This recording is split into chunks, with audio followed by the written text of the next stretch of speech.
the culture here again used to be that work from the bottom, right? Work from the bottom means you actually, if you want to learn your work, you have to start at the base level. So you're made to sit at the office, even drawing like journal entries, accountancy, a cash register, then sitting with the lowest level of managers, hearing from them what they do. Every life's purpose is that we are here because we have to evolve. Evolution means coming closest to the reality. So we have limitations which prevent us from realizing that reality. I told you samskaras. There are certain things in me which are limiting me from realizing that divinity. That's because of my past. We have to get over them, because only when we get over them is when we will be able to see the reality and the oneness. The lesser the expectations, the more beautiful it is, because the selfless love is enriching. Selfish love, which is wanting, is in fact constricts you. It's heavy. If you think of it, sometimes very heavy, because you're constantly judging, analyzing, and expecting. So it makes it heavy. Even if you get it, it's not liberating as not expecting anything. That you enjoy what you have, but don't get attached that you cannot do without it. Because you may be in any circumstance, in any part of life, you may go through many things, and you have to take it all with equanimity, not with regret. Most people find smashan ghat or graveyard scary. For me, it was life in its full truth. When you go to that space and you face death, as I had in that space, it just all seems so meaningless. I searched and I tried to practice myself that there should be a lot of things which have been spoken about, like mediums communicating, automatic writing, all not satisfying, all people not genuine, who say they have the ability to do this, I must say, because I met a lot of people. And then there was finally a time where I saw it in black and white, the entire thing I was looking for, that you are here, you are present, you are nowhere, was in front of me, with certain things and talks which couldn't have been known by the person who was supposed to be the kind of medium channelizer. By the questions you're asking me, I'm also understanding myself even better. Sometimes it takes a question to understand yourself better. So your presence and your questions have had a lot of meaning to me, because they were very nice, meaningful questions which made you touch your soul and your heart. So I would say thank you so much. Gratitude to you that you could get me to think. And God bless you for that, and your audience for watching. Somebody who gets the best thoughts in you to be able to be explicitly explained via this medium. Hi everyone and welcome to the Level Up podcast. We have a very special guest today. Our guest is Mr. Yash Birla. We all know him as a business tycoon, a fashion icon and a fitness icon. But today in our episode, we explore a deeper spiritual side to Mr. Yash Birla. We understand his mind, his thinking. We understood concepts such as detachment, about surrender to God. We've also understood business lessons from the Birla family. This one is full of insights, so make sure that you watch till the end. Yash, it's such a pleasure to have you on the podcast. Firstly, thank you so much for hosting us at the Iconic Birla House. It's a place that holds a lot of historical significance, and around me as well, I can see images of Gandhi ji, Sardar Vallabhbhai Patel, even letters from him. Can you highlight the contribution that the Birla family has had in India's freedom struggle? So first of all, let me say thank you for you to come here and ask these nice questions which take you back in time.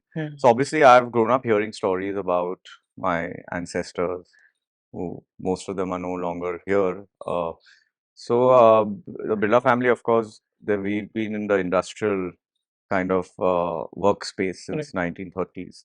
Being there and being a part of the economic progress of the country, uh, part of it during British rule and a lot of it after.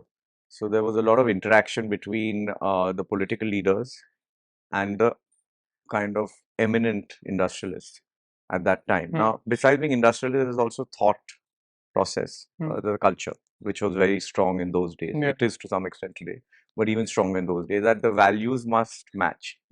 So, of course, my ancestors believed in a particular code of conduct to way they lived their lives. And that kind of agreed with people like Sardar and the Gandhian philosophy, which had a lot of simplicity, a lot of ethics, of truthfulness, living styles of vegetarianism, not really particularly pro intoxications, kind of these things, religion, philosophy. So that was very entwined in our ancestors' lifestyle and also these people. So that's why they found it very comfortable to even come and live at our homes, because you live at a person's home only if you're comfortable with the values. A home can be beautiful, but unless it's got some values, then the home doesn't feel like a home. So I think that's the primary essence of the connection. No, it's commendable. And what's even more commendable is actually that you've carried on the same values even today. I know that you're also a vegetarian, and these things have such a huge impact even on your mind and your spirit. I was from a very early age very influenced by Indian spirituality. So being influenced by spirituality and that kind of a thought process, for me just automatically came that being vegetarian was part of life, which I could never depart from. And then, of course, I was always not at all indulgent in any kind of intoxication, which started as like kind of a choice, but then it became a principle, because when you live for a large span of time of your life, then it becomes a principle. It becomes auto kind of auto prevalent in yourself without even having to think. And we all know about the tragic loss that you faced in your life, which I think we know about it, but hardly few people can really comprehend what it is to go through that. And you've spoken about, you know, getting through the bereavement process, believing that you can still be connected to spirits even after they are gone. But for people that is going through a similar situation, is it possible to connect with people after they're gone? And have you felt the presence of your loved ones? So it was at that time that I find the necessity of communicating and feeling the physical presence. Let's call it some amount of physicality. It's not something which I would say today. This now I'm talking about decades ago, which I did it. Because there is no proof required. They, as we believe again in spirituality, I believe as a matter of thinking, the soul is eternal. Okay. What just is being cast away, where body is continuously changing. When you were a child, you didn't look like that, as good as this probably. When you're probably older, you may look as good as now, but it will still not be the same. So the point is the body is continuously changing, and one day the body is going to go. That's the only truth which everyone has to live with. So, and before we came, where were we? After we went, go, where are we? These are questions which can be confusing. With if you really search within, it's just it's logic, faith, and the only reality that the existence is perpetual. So if the existence is perpetual and somebody is passed over, you may not see them. Like I can't see your childhood frame today. So you may not see them, but they exist. Your connection with them, the purest form is love, prayers. That's the connection. You don't even have to go beyond, because that's the most powerful. And it can break stones. Forget reaching your loved ones. But at that time when I went through this, I just it was the emotional presence which went away so suddenly, like in a matter of a day. So I just wanted for my own emotional satisfaction that in black and white I can feel something. And I've spoken about it earlier. So I searched and I tried to practice myself that there are a lot of things which have been spoken about, like mediums communicating, automatic writing, whatever. So all not satisfying, all people not genuine who say they have the ability to do this, I must say, because I met a lot of people. And then there was finally a time where I saw it in black and white, the entire thing I was looking for, that you are here, you are present, you are nowhere, was in front of me with certain things and talks which couldn't have been known by the person who was supposed to be the kind of medium channelizer. And trust me, after that day, I never felt the need. I never went back. I never went to anybody else, because it was just that satisfaction of seeing it and then just living with it. That what's gone. Nothing. No, and it's nice that you got that experience, but not everyone's lucky to have that. But what you shared earlier is even more important, right? That you don't need to have that. It's just faith. So yeah, you don't need to have it, and I'll say that to anybody who's lost a dear one. You have to believe they're there. Not everybody has I guess it's grace, it's blessings. I also tried a lot of for a long time, and I didn't get success. I didn't get that satisfaction till one, but I kept persisting. And that's not, you don't need to persist, because ultimately I come again to reality is that you don't need anything to be known. It's already a fact. But as I believe in life, you persist over about something, your intentions are very strong. Somewhere, sometime, and somewhere it'll manifest. Yeah. So I didn't give up. Hmm. So it took a long time, but it did It come. happened. Yeah. But I want to take you back to that time when this actually happened. It is a very sensitive time for you, and I believe at that point people could also see you as an opportunity and try and associate you with you for the wrong reasons. At that point, how difficult was it to navigate between who I can trust and who I shouldn't trust? That's the point. Okay. The only thing which makes it easier is some experience, but Hmm. that's a point anytime in your life. Hmm. For any human being. Okay, forget me in a situation where I had no family, Hmm. but it's day to day. Yeah. Who to trust, who not to trust, and ultimately, what's the way forward? The way forward, there's an intuition. Hmm. Believe in it. There are certain precedents where you have made a mistake. Hmm. Don't make it again. The third is I made Hmm. that way. Uh, I still am not a I'm not a person who can distrust easily, Hmm. right? So what you're saying, I feel you mean it, and I believe it. Hmm. As long as I don't act according to something which is not my nature when I believe you, what's wrong in believing you? What's wrong in trusting you? Hmm. Right? It's not guilty till you're proved innocent, Yeah. but it's innocent till you're proved guilty. So why won't I trust you? I believe in trusting everybody. Hmm. It's a Of easier course, way of with a level of intelligence and with a level of experience and introspection from yeah. your own life, uh, I don't feel any harm in saying that trust people. What's wrong? The new terminology is tread with caution everywhere. So then you're just going into paranoia. You're just Hmm. mistrusting the whole human Kind. mind Hmm. and human values. But why distrust it? I don't Yeah. feel the reason to distrust. I think when you think that I should trust people, it's a lighter way to be. Yeah, and You're it's not cross-checking everything. it's a Yeah, natural way. natural thing. Yeah, Unless something is happened to the adverse of yeah. that, why would you not go the natural way? But at that point, did you ever feel like life's been unfair to you? And in that situation, generally, when something like this happens, we see people lose track of things. They'll go into substance abuse, things like that. But from what I understand, you went into spirituality even more. No, so never, not even for a minute, Yeah. that I felt life was unfair. I felt, of course, exceedingly sad, bereaved. It's not something which you can express in words. But at no point did I blame destiny, the divine.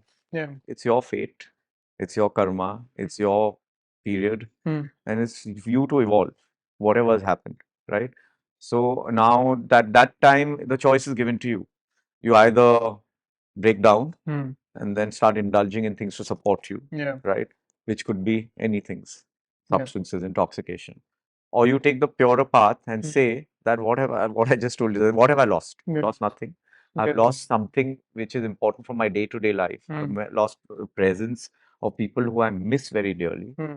But there is nothing I've lost. So why should I depend on something else to get over something which I've never lost? Yeah.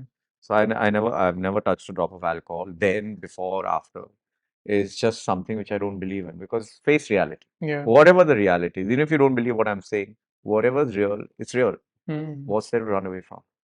I can imagine, and it's incredible the way you handled everything. I want to understand how this incident really shaped how you perceive death, and does the idea of death scare you? No, that's the interesting part, and again sounds a little morbid. Hmm. For me, death, of course, you fear. I would never say I don't fear losing loved ones. Hmm. You still do. Emotional side, human side is always Yeah. there. But death is somehow, in a way, liberating, right? Because so again, I used to go sometimes to there's Smashan Ghat here very close by, in fact, where my parents were cremated. Banganga, lovely place. Now it's a little closed and all because of the modern Yeah. era. Earlier it used to be like open. Anytime you can walk in, night you can walk in, right beside the sea, silence.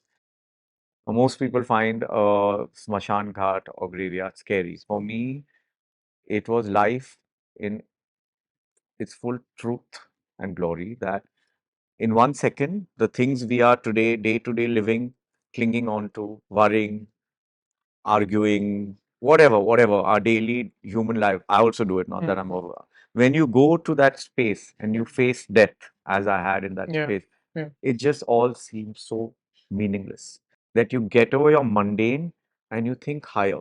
So you feel that all these things are attachments and games of the mind. Hmm. Ultimately, um, I always thought like my parents were living life to their fullest in the time till that day came. Yeah. And that day, nothing was there. So whatever they thought the previous day, that morning of that day, it has its sense. But what sense? Suppose they had some anguish, suppose they had some anxiety, suppose they had an argument with somebody 2 days back. What was it? Yeah. It's meaningless. So when you come to these scenes and you remember these scenes and you identify with these scenes, it's a sense of liberation rather than grief for me. Yeah.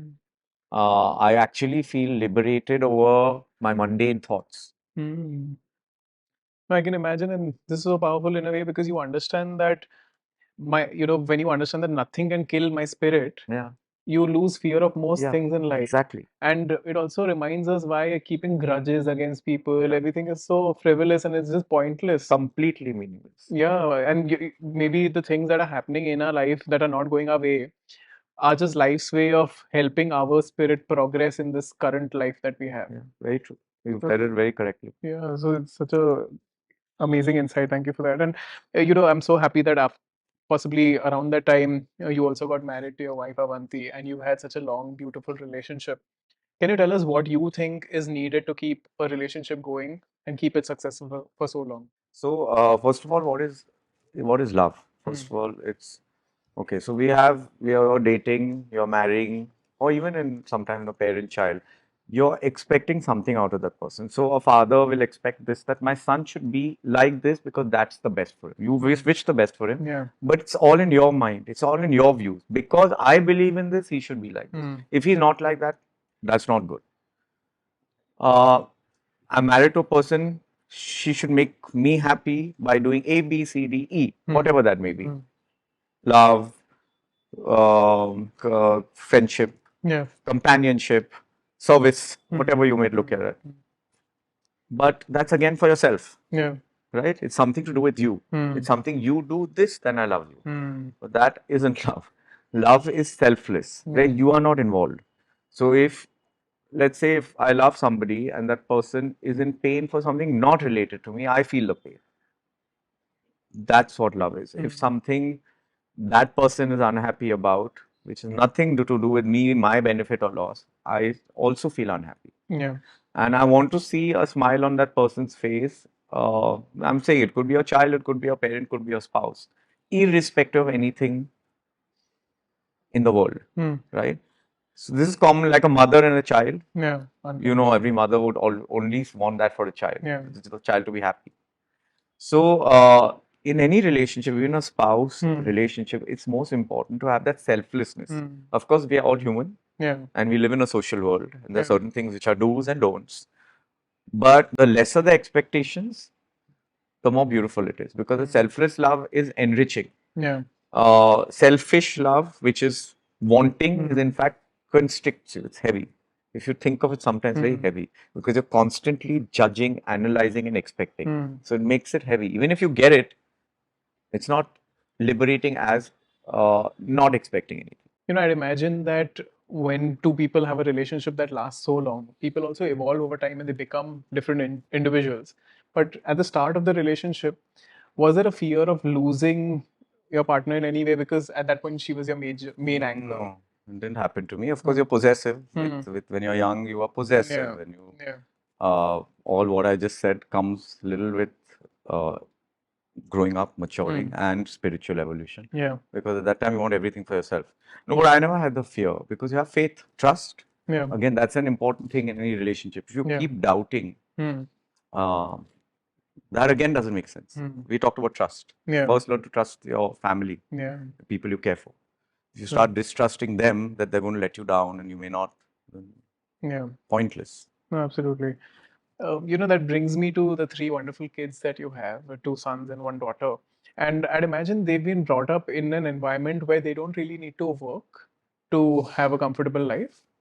As a parent, what were you conscious of while parenting to ensure that they grow up to be individuals that are down to earth, that have motivation to really do something in life? So I did again the same thing of our family values of working from the bottom, not always thinking you're a boss. Yeah. That was always prevalent. Now, what I added, which actually I didn't do so much in childhood, is that being a spiritual religious, I used to, in some holidays or weekends, I used to go to all these spiritual places Yeah. in the Himalayas, the temples, the Badrinath, Kedarnath, whatever, so many, Vrindavan, parikramas. So I took them everywhere. I Yeah. took them everywhere. Maybe sometimes wrong, because sometimes I actually used to take leave from school for my daughter for her to accompany me to Vrindavan, because I just thought it was so important to grow up with that resonance. Yeah. And also see the real India, because you ask most children today, they're in America, London, Europe, whatever, which is also good, great to travel everywhere. I also would. Yeah. I've been there all in my growing up years. But what's the real India is this, right? Yeah. Where you just merge with the many and see what the real culture is. So even like something like the Kumbh Mela, which is coming up in Allahabad. So I went for all the Kumbh Melas. For the last 20 years, I've been for each and every one. Yeah. So till they were growing up, I took them also for everyone. Now Kumbh Mela means there's crowds, throngs, dirt. Yeah. Sometimes water is unclean. You have to sleep in some tents. Yeah.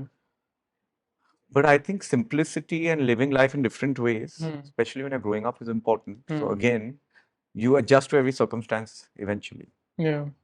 So spiritual values, spiritual expeditions. We used to have satsangs, talks. I used to have Bhagavad Gita interaction, like talks, conversation with philosophers. So wherever, I mean, as long as they were old enough to understand, I kept them there. So Yeah. it was, I made them attend it. Sometimes they were not happy, but it was like, while growing up, you have rules Yeah. for your children.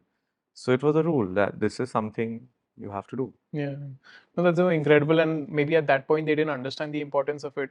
But when they've grown up, They do today. yeah. They really do today. And they're very grateful and happy for making it like a point of discipline in those Yeah, days. it sets you for life, Yeah, those yeah, principles. yeah. And I think something that's really incredible is that you've also implemented Bhagavad Gita, and you're teaching that in your schools. I believe Birla Open Minds also In includes this that. subject, we've integrated everything in Right. called soul science.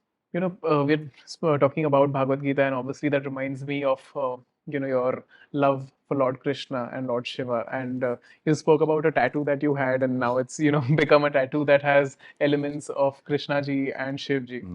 And the beauty of Hinduism lies in the fact that we have so many gods. But what in particular did really attract you about Lord Krishna and Lord Shiv ji? So we are Vaishnavas. I have a Lord Vishnu idol in my family temple. Yeah. My great grandfather used to go there, pray every evening till before he ate dinner. Yeah. He used to have bhajans, mainly Ram Krishna. So that's part of our growing up. My grandmother was um, Vallabhacharya's devotee, which is very pure Krishna devotion. Right. Uh, I'll come to it that there's actually no distinction in all this. So, but I was always, I told you, I love the Himalayas. Yeah. I love the mountains. So that's a lot to, again, came the Shiva energy, the meditation, the Vairagya, what we call it, dispassion.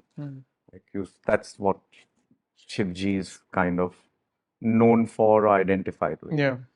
Now, of course, this is all things which put things into compartment. There are no compartment, because any of these,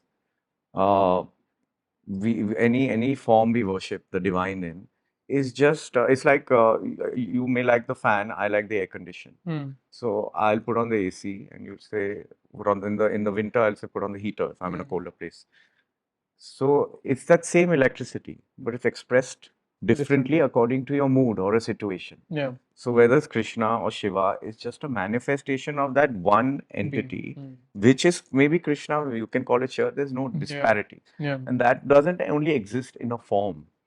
It exists in the entire cosmos, in every iota of creation. That energy, even in a solid, there is molecules moving. Yeah. So there's an energy, right? So that is that divine energy.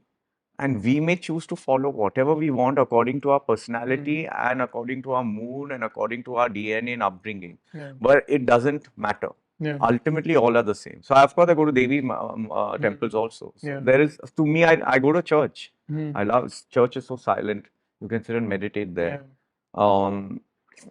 So I don't feel there's any disparity as long as you understand the unity at the end of it all. Yeah.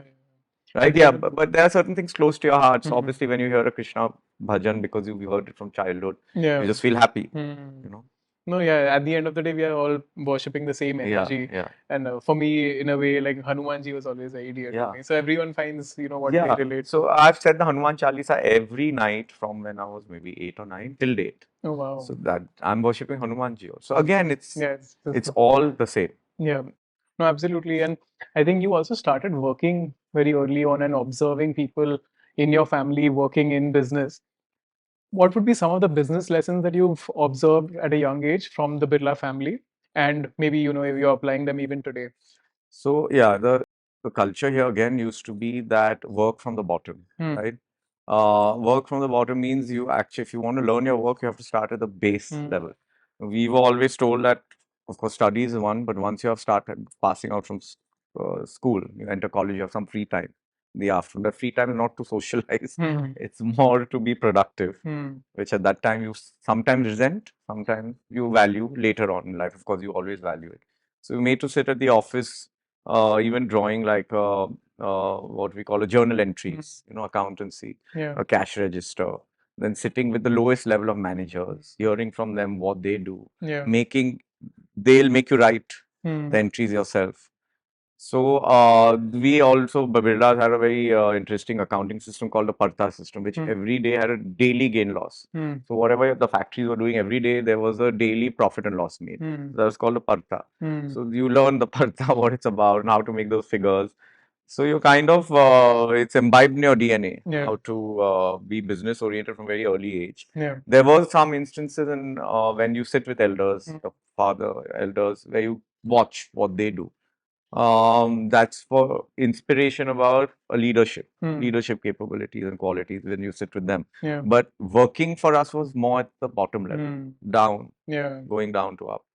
I think that's the best kind of preparation that anyone can give you, because I'd imagine later on in life when you come in as the CEO or the head of the company, the employees also have seen you grow in the company, so there's acceptance that comes with it. Yeah. So that's so beautiful in a way. And from the outside, we see two very successful businessmen from the Birla family, one being, of course, you and Mr. Kumar Mangalam Birla as well. You can't compare the two.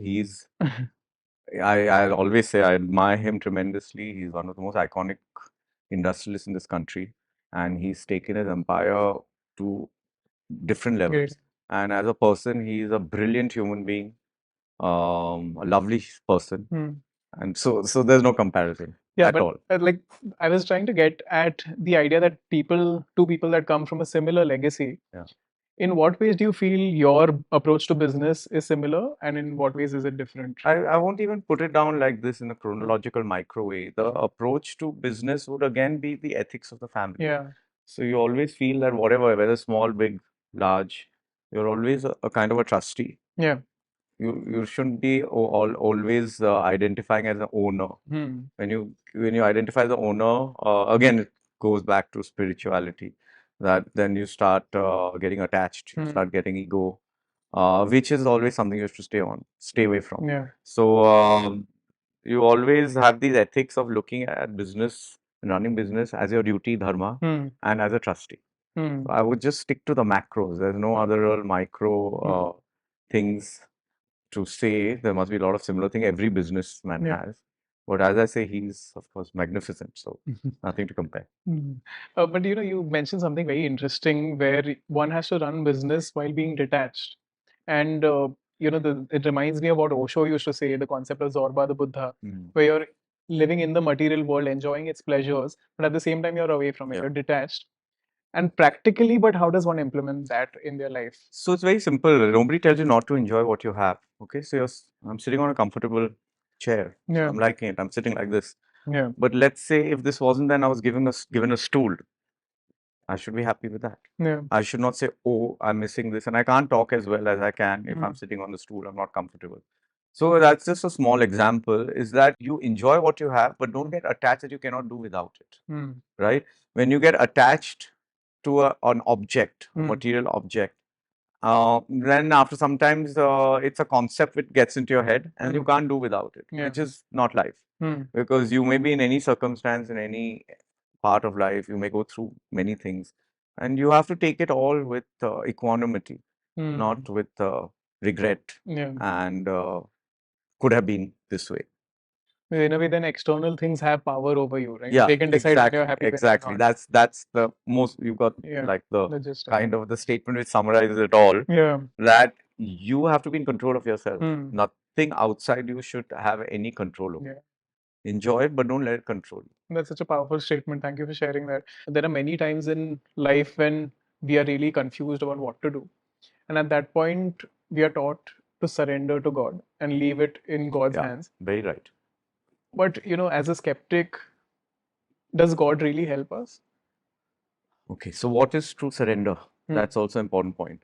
I'll say, oh, I can't have a, I'm thinking. Ultimately, you have to do your deeds. You can't stop thinking. Hmm. So you think, but then you get stressed. What do I do? Okay, suppose a simple thing, whether I go that way or whether I go that way. Hmm. So I'll go a little that way, then I'll come back here, then I'll go this way. Then I'll say, no, that was right, that was easier, that was more pleasant, or less traffic, whatever. Hmm. This confusion causes stress. Yeah. Stress prevents you from taking the right decision. Hmm. So scientifically, if you just go beyond the paradox of going this way or that and getting stressed about it, if you just pause, right, sometimes the right answer will come to you. Yeah. Now, that pause with faith Hmm. that the right answer will come to you is a different potency.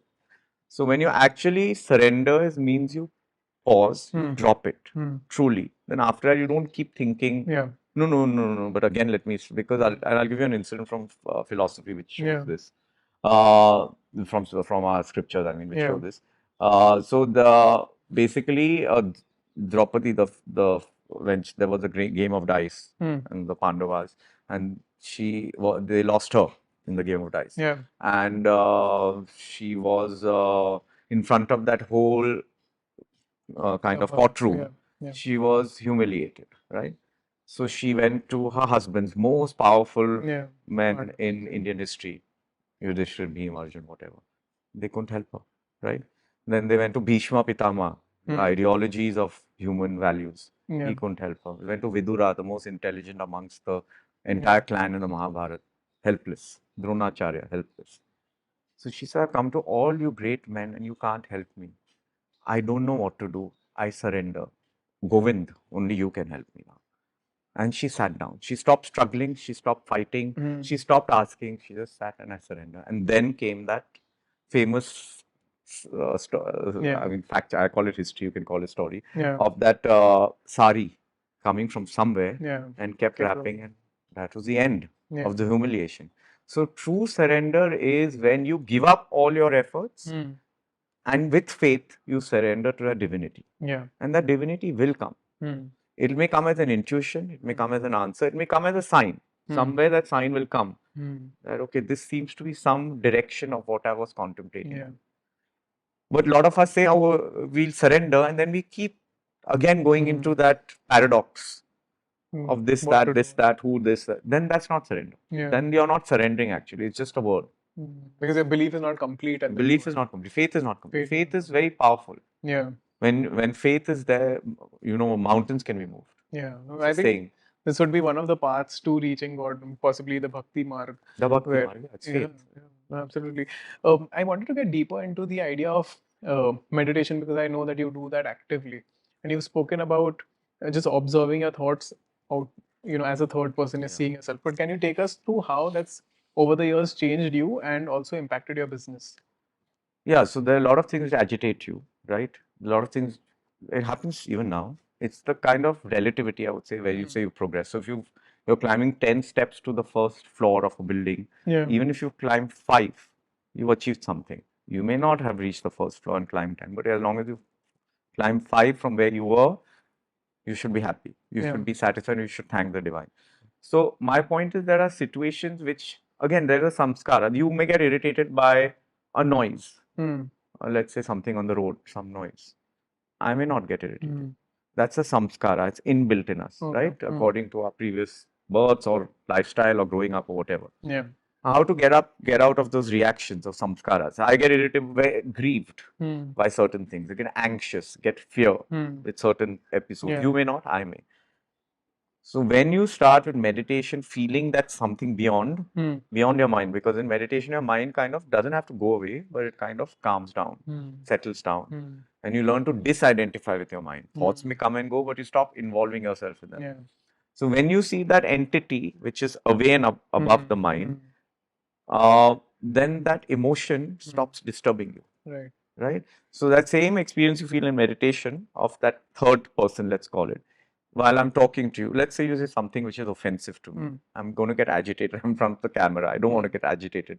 I just in a split second have to think about that third entity. Okay, this is not Me. everything that it seems. There's something beyond, and that something beyond will take care of what is in front. Yeah. In a way, if you practice that actively, Yeah. you can Yeah. stop most of It your becomes issues. natural and difficult to be 100%. We're all humans. But you have to keep progressing. So there are certain situations which agitate you earlier. If they don't agitate you anymore, then great, you've achieved a lot. Absolutely. And just that awareness can be life-changing, like you said. I want to get to your public image currently. And especially, when people that have not, for example, now I invested a lot of time researching for the podcast and I got to know many sides to you. But for the public side, public image, when people see your fashion sense, they would imagine a person to be a certain way. But in person, when they meet you or they interact with you, they'd understand that you're quite different from what they'd perceive. But in a way, when you're known as a fashion icon, you're known as a fitness icon, do these tags become limiting or do these tags add pressure to you? No, how are they different from me? So you're sometimes a father, you're different with your son or a child. You're a husband, obviously different. You're a son to a parent, that's different. So these are different roles we play in our life. Yeah. If we can play different roles with people, you can also have different facets to yourself. Yeah. That doesn't mean your core changes, Yeah. right? So if I'm at the office and I'm sitting in my suit, that's respecting the environment. My core remains the same. Yeah. If I'm going clubbing and I'm wearing whatever fashionable clothes, let's say, which suit my mood at that time, Yeah. doesn't mean that core changes. That core is still the same. I am still me. Fitness is a passion. Yes, I love going to the gym. I love working out. I love looking good. But again, nothing changes or nothing contradicts each other. A lot of people say it contradicts. So if you're too much into fitness, where do you have the time for work? Or you're too much into work, where's the time for fitness? I don't have time to go to the gym. Rubbish, because we have time for whatever we want to do. Yeah. We have time to go through Instagram. We have time for our recreation. This is a part of my recreation. Yeah. But I'd imagine just with the name, of course, Yash Birla and Birla, these are tags that are associated with an individual being rich. Now, for example, if you like something, for example, if you like a very modest car, but if someone sees you come in a modest car, they might just judge you, right? So, because, or for example, if on a certain day you just want to like not dress up because you're feeling that authentically, but there's a public image to live up to. So, are those pressures constant? No, because I do what pleases me. That way, I'm not self-centered, but I'm self-oriented. What I like to wear, I don't care what anybody thinks, feels, opines. Yeah. What I do and what I always say, what people say is none of my business, right? So everyone may have an opinion, anyways. This way, that way, good, bad, ugly. Yeah. You have to start ultimately in life doing things what please you, right? So I'm never pressurized that I should live up to a particular image. Yeah. Because I'm what I am. And as long as I'm true to myself, accept me for what I am. Right. Because I think it's so important because we all need to identify what success is for ourselves. Yeah. Because if we don't do that, people are going to decide what success has to be for us. So, especially in business, it's a rat race, right? No amount of money is enough. And you can always be like, okay, I earned XYZ crores. Now, double, triple, triple. So, when do you stop and say, okay, I have enough for a lifetime for possibly my next generation also? I need to get myself out. That's again, it's a human desire. Desires never end. It could be monetarily amount of crores, but there's never enough because that's a desire. After wealth, there's power. After power, there may be so many other things. Not that you don't work hard. Keep working, keep doing whatever. Again, as I said, work the hardest. Again, Bhagavad Gita, not expecting what you're getting in return, not identifying with it, not getting attached to it, but go higher and higher. But desires, if it is a desire, then it's attachment.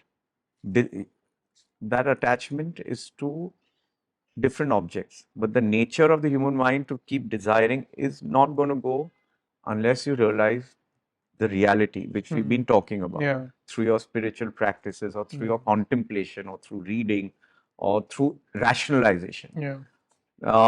Any day, okay, I'm passionate about, let's say I love clothes. When will I be satisfied that I have enough clothes? Never. I'll always, there's a new season, new fashion. It'll always be, okay, come on, keep going on. Nothing wrong. I do, I can, I keep probably. But as long as I'm aware that this is a desire, that the desire is okay to be fulfilled, but it's also okay not to be fulfilled. Living in the moment, but Living in being the- detached, yeah, like you said. And similarly, I think this can also tie in with not having attachment for your so-called identity outside. Because when I think, oh, I'm this person, instead of feeling like, I'm nothing, then you're also humble automatically. Yeah. And what this identity also is a perception, no? It's a make believe. When you were a child, your identity was with your school children. Different. What things school children look for, your identity was built according to that. Today is built according to something else. After 20 years, it will be something else. So your own identity is changing according to your perception and according to people's perception. So what is the use of keeping on thinking, judging, and evaluating? Just be yourself. 100%. For my last question, I wanted to understand that as someone who believes in rebirth and karma, what have you understood? What is the purpose because of which you've been given your life? So every human life, whether it's yours or mine, is to come closer to that ultimate reality, where let's not give it names of nirvana, moksha. Not giving them names, where you realize your oneness with everything that exists, where nothing seems different from you than that divinity who's in you, who's in me, in everybody. So the point is that in everybody's life, this opportunity is always there to progress towards the divine, to progress towards the reality. Let's not even say divine. And opportunities come, and every life's purpose is that we are here because we have to evolve. Evolution means coming closest to the reality. So we have limitations which prevent us from realizing a reality. I told you samskaras. There are certain things in me which are limiting me from realizing that divinity. That's because of my past lives or whatever. We have to get over them, because only when we get over them is when we will be able to see the reality and the oneness. Because that oneness is being segregated into compartments because of those samskaras. So purpose of every life, yours or mine, is to come closer to the reality through whatever medium or ways you choose. But having lived the life that you have, would you want another life? You mean, would I want to be born Another again? Janam. Yes. So, to be honest, I have to say, given a choice, no.